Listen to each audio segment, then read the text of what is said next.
Episode 5 की शुरुआत में रावण कहता है कि मैंने लाखों वर्षों की तपस्या से अपने राक्षस अंश को नियंत्रण में रखा हूँ, परंतु अपने जीवन में इतनी मृत्यु परेशानियां देख ली है कि कहीं भी सुंदरता देखता हूँ वहीं खींचा चला जाता हूँ। रावण बताता है कि रंभा की सुंदरता देखकर उस पर हाथ डालने की इच्छा के कारण उसके प्रति नलकुवर ने श्राप दिया कि यदि किसी स्त्री की सहमति के बिना उसे छुए तो उसके 10 सिरों के 1000 टुकड़े हो जाएंगे। रावण कहता है सीता के प्रति उसका मानव प्रेम में कोई राक्षस अंश नहीं है। आगे हम देखते हैं कि मकरध्वज रावण से कहता है कि मैं हनुमान को रोकूंगा। रावण अपनी चाल चलता है और कहता है कि हनुमान एक बहरूपिया है, वो तुमसे कहेगा कि वो तुम्हारा पिता है, परंतु तुम्हारे पिता वीर हनुमान लंका दहन के बाद मर गए थे। रावण बताता है कि वो हनुमान तुम्हारे पिता नहीं बल्कि बहरूपिया है और उससे सावधानी से युद्ध करना। अगले सीन में हम देखते हैं कि हनुमान जी और हर्षलिंगम रावण के महल के पास आ जाते हैं। हनुमान जी हर्षलिंगम को बताते हैं कि मकरध्वज वो खुद को हनुमान का पुत्र बताता है, परंतु मेरा कोई पुत्र नहीं है। तब हर्षलिंगम उन्हें बताते हैं कि ये पाताल लोक है, यहाँ एक दिन एक वर्ष के समान होता है। मकरध्वज के बारे में मैंने भी सुना है, वो हनुमान के एक अंश से पैदा हुआ है जिसे एक मादा मगरमच्छ ने पी लिया था। फिर अहिरावण उसके अंडे को पाताल लोक लेकर आया और अपने पुत्र के समान पाला। ये सब सुनकर हनुमान जी कहते हैं यदि मकरध्वज मेरा पुत्र है तो मैं उस पे वार नहीं करूंगा, ये मेरे धर्म के विरुद्ध है। आगे हम देखते हैं मकरध्वज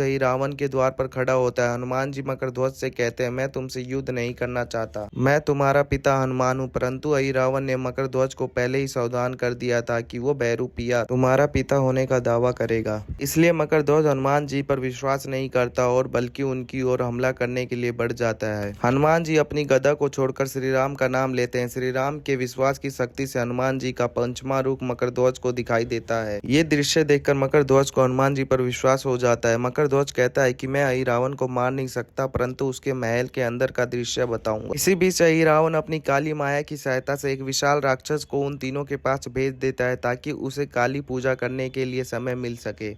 हनुमान जी हर्षलिंगम मकरध्वज तीनों मिलकर राक्षस पर हमला करते हैं, परंतु रावण की काली माया से उस राक्षस को कुछ नहीं होता। युद्ध में मकरध्वज और हर्षलिंगम दोनों घायल हो जाते हैं। उस राक्षस को शक्ति पाताल की भूमि से मिल रही होती है। अंत में हनुमान जी ने उस भूमि को तोड़ डाली और उसे पाताल की खाई में ढकेल दिया। अंत में हम देखते हैं कि रावण अपने पिता से भी ज्यादा शक्तिशाली होने के लिए पूजा शुरू कर देता है। ये एपिसोड यहीं पे समाप्त हो जाता है। यदि आप इस चैनल पे नए हैं तो चैनल को सब्सक्राइब और वीडियो को लाइक जरूर करें।